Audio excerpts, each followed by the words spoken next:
இன்று நாம் வாழ்கின்ற இந்த தொழில்நுட்ப உலகத்தில் மனிதனால் கண்டுபிடிக்க முடியாத ரகசியம் என்று எதுவுமே இல்லை என்று நாம் நினைத்து கொண்டிருக்கிறோம்.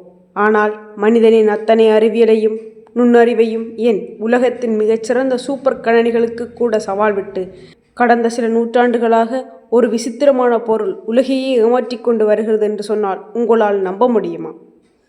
அது ஒரு சாதாரண புத்தகம்தான், ஆம். ஆனால் அந்த புத்தகத்தில் என்ன மொழி எழுதியிருக்கிறது? அதை யார் எழுதினார்கள்? அதில் இருக்கிற விசித்திரமான தாவரங்களின் ஓவியங்கள் எதை உணர்த்துகின்றன என்று கடந்த 100 ஆண்டுகளாக உலகத்தின் மிகச்சிறந்த விஞ்ஞானிகளும் மொழியியல் வல்லுநர்களும் தலைகீழாக நின்று ஆராய்ந்தோம். இன்று வரை அதிலிருந்து ஒரு வார்த்தையை கூட யாராலும் படிக்க முடியவில்லை. சிலர் இதை வேற்றுக்கிரகவாசிகள் பூமிக்கு கொண்டு வந்த புத்தகம் என்று சொல்கிறார்கள். சிலர் இதை சாத்தானின் ரகசிய புத்தகம் என்று சொல்கிறார்கள். இன்னும் சிலரோ இதை தொட்டால் மரணம் நிச்சயம் என்று பயப்படுகிறார்கள். அமெரிக்காவின் புகழ்பெற்ற ஜேல் பல்கலைக்கழகத்தின் இரகசிய கிடங்கில் அதீத பாதுகாப்பில் வைக்கப்பட்டிருக்கும் அந்த புத்தகத்தின் பெயர்தான் வோய்னிச் கையெழுத்து பிரதி. அப்படி என்னதான் இருக்கிறது அந்த புத்தகத்திற்குள்?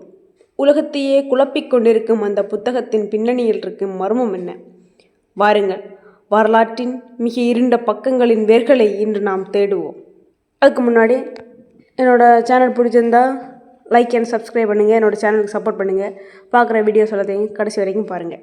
இந்த மர்ம புத்தகத்தின் கதை அதிகாரப்பூர்வமாக ஆரம்பிப்பது 1912 தான். போலந்து நாட்டைச் சேர்ந்த வில்ப்ரிட் வேனிஸ் என்கின்ற ஒரு பழைய புத்தக வியாபாரி இத்தாலியில் இருக்கின்ற வில்லா மொன்ட்ரகோன் என்கின்ற ஒரு பழங்கால கோட்டைக்குள்ளே போகிறார். அங்கிருந்த மதகுருமார்கள் தங்களது கல்லூரியை பராமரிப்பதற்காக அங்கிருந்த சில வரலாற்று புத்தகங்களை விற்க முடிவு செய்கிறார்கள். அங்கிருந்து நூற்றுக்கணக்கான புத்தகங்களை வேனிச் ஆராய்ந்து பார்க்கும்போது அவரது கைகளில் ஒரு விசித்திரமான புத்தகம் கிடைக்கிறது. அந்த புத்தகத்தின் அட்டைப்படத்தில் எந்த ஒரு தலைப்போ பெயரோ படமோ கிடையாது. வெறும் வெற்றுத்தோலால் மூடப்பட்டிருந்தது. ஆனால் அந்த புத்தகத்தை திறந்து பார்த்த வேனிச்சிற்கு ஒரு மிக பெரிய அதிர்ச்சி காத்திருந்தது. ஏனெனில் அவர் தன் வாழ்நாளில் பார்த்த எந்த ஒரு மொழியையும் சேர்ந்ததாக இல்லை. அது லத்தீன் இல்லை, கிரேக்கம் இல்லை, அரபிக் இல்லை, ஏன் உலகத்தில் இருக்கின்ற எந்த ஒரு மொழியின் வடிவமும் அதில் இல்லை. அடுத்ததாக அந்த புத்தகத்தில் பக்கத்துக்கு பக்கம் வரையப்பட்டிருந்த ஓவியங்களை பார்த்தபோது அவருக்கு பயமே வந்துவிட்டது. ஏனெனில் அதில் வரையப்பட்டிருந்த தாவரங்கள் செடிகள் எதுவுமே நம் பூமியில் இருக்கின்ற தாவரங்கள் மாதிரி இல்லை.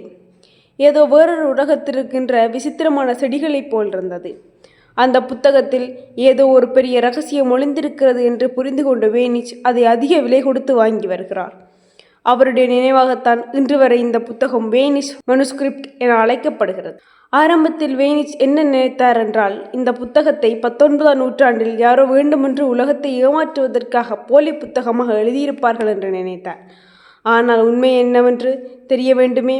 ஆனால் விஞ்ஞானிகளோ இந்த புத்தகத்தின் பக்கங்களை எடுத்து ரேடியோ கார்பன் ரேட்டிங் சோதனைக்கு உட்படுத்துகிறார்கள். அந்த சோதனையின் முடிவு வந்தபோது ஒட்டுமொத்த உலகமே மிரண்டு போனது. ஏனெனில் அந்த புத்தகம் 19ஆம் நூற்றாண்டை சேர்ந்ததில்லை. அது கிபி 1404 1438 அதாவது இன்றைக்கு சுமார் 600 ஆண்டுகளுக்கு முன்னர் எழுதப்பட்டது என அறிவியல் பூர்வமாக நிரூபணமானது. அது மட்டுமல்லாமல் அது சாதாரண தாள்களில் எழுதப்படவில்லை. வெள்ளம் என்று சொல்லக்கூடிய பிறந்த சில நாட்களேயான கன்றுக்குட்டியின் பதப்படுத்தப்பட்ட தோலால் அந்த பக்கங்கள் செய்யப்பட்டிருந்தது. கிட்டத்தட்ட 240 பக்கங்கள் கொண்ட அந்த புத்தகத்தை எழுத அந்த காலத்தில் எவ்வளவு செலவாகி இருக்கும் தெரியுமா? ஒரு மிகப்பெரிய பேரரசால் மட்டும்தான் அவ்வளவு தோள்களை சேகரித்து இப்படி ஒரு புத்தகத்தை உருவாக்க முடியும். அப்படியானால் 6000 ஆண்டுகளுக்கு முன்னால் அவ்வளவு பணத்தை செலவழித்து யாருக்குமே புரியாத ஒரு மொழியில் இந்த விசித்திரமான புத்தகத்தை எழுத வேண்டிய அவசியம் என்ன வந்தது? இந்த புத்தகத்தில் என்னதான் இருக்கிறது என்று தெரிந்து கொள்ள அதில் இருக்கின்ற ஓவியங்களை வைத்து விஞ்ஞானிகள் அதை 4 முக்கிய பிரிவுகளாக பிரிக்கிறார்கள். முதல் பிரிவு தாவரவியல், பொட்டானிக். இந்த பிரிவில் நூற்றுக்கணக்கான செடிகள் மூலிகைகளின் படங்கள் வரையப்பட்டிருக்கிறது. ஆனால் திருப்பம் என்னவென்றால் அதில் இருக்கிற ஒரு செடி கூட நம் பூமியில் கிடையாது. உதாரணமாக ஒரு செடியின் இலை ஒரு வடிவத்தில் இருந்தால் அதன் வேர்பகுதி மனித முகத்தின் வடிவத்தில் இருக்கிறது. இரண்டாவது பிரிவு வானியல். இந்த பக்கங்களில் மிக விசித்திரமான விண்மீன் மண்டலங்கள், சூரியன், சந்திரன் மற்றும் விண்வெளி வரைபடங்கள் வரையப்பட்டிருக்கின்றன. நாம் இன்று பயன்படுத்துகின்ற ராசி பலன்களின் குறியீடுகள் சில அதில் உள்ளன. ஆனால் அதில் இருக்கின்ற சில நட்சத்திர கூட்டங்கள் நம் விண்வெளியில் எங்கு இருக்கின்றன என்று நாசா விஞ்ஞானிகளால் இன்று வரை கண்டுபிடிக்க முடியவில்லை. 3வது பிரிவு உயிரியல் பிரிவு. இதுதான் இருப்பதிலேயே மிக விசித்திரமான பகுதி. இதில் நூற்றுக்கணக்கான நிர்வாண பெண்கள் விசித்திரமான குழாய்கள் மற்றும் திரவ அமைப்புகளில் குளிப்பது போன்ற படங்கள் வரையப்பட்டிருக்கின்றன. அந்த திரவம் என்ன, அவர்கள் ஏன் அப்படி செய்கிறார்கள் என்பது ஒரு மிகப்பெரிய மர்மம். 4வது பிரிவு மருந்தியல். இதில் பல மூலிகைகளின் பாகங்களும் அதை எப்படி அரைத்து மருந்து செய்ய வேண்டும் என்பது போன்ற செய்முறை விளக்கங்களும் ஓவியங்களாக உள்ளன. இது எல்லாவற்றையும் பார்க்கும்போது இது ஏதோ ஒரு மருத்துவ புத்தகம் அல்லது இரகசிய அறிவியல் புத்தகம் போன்று தெரிகிறது. ஆனால் அதை ஏன் யாருக்கும் புரியாத இரகசிய மொழியில் எழுத வேண்டும்? சரி, இந்த எழுத்துக்களை எப்படியாவது படித்துவிட வேண்டும் என்று உலகத்தின் மிகச்சிறந்த குறியீட்டு உடைப்பாளர்கள் களமிறங்கினார்கள். குறிப்பாக 2ஆம் உலகப் போர் சமயத்தில் ஜெர்மனி நாட்டின் எனிக்மா என்கின்ற மிக கடினமான இராணுவ இரகசிய குறியீட்டை உடைத்த வில்லியம் பிரைட்மேன் என்கிற அமெரிக்க உளவுத்துறை நிபுணர்தான் தன் வாழ்நாளில் கடைசி 20 வருடங்கள் இந்த புத்தகத்தை ஆராய்வதற்காகவே செலவழித்தார். ஆனால் அவரால் ஒரு வரியை கூட கண்டுபிடிக்க முடியவில்லை. இறுதியில் அவர் பைத்தியம் பிடிக்காத குறையாக இந்த புத்தகம் மனித மூளையை குழப்ப சாத்தானால் எழுதப்பட்டது என்று சொல்லிவிட்டு இறந்துவிட்டார். சமீபத்தில் செயற்கை நுண்ணறிவு தொழில்நுட்பம் மற்றும் சூப்பர் கண்ணிகளை வைத்து இந்த எழுத்துக்களை ஸ்கேன் செய்தார்கள்.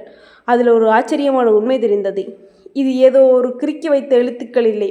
ஏனெனில் ஒரு உண்மையான மொழியில் எப்படி இலக்கணம் இருக்குமோ, வார்த்தைகள் எப்படி மீண்டும் மீண்டும் வருமோ, அதே விதி இந்த எழுத்துக்களுக்கும் பொருந்துகிறது.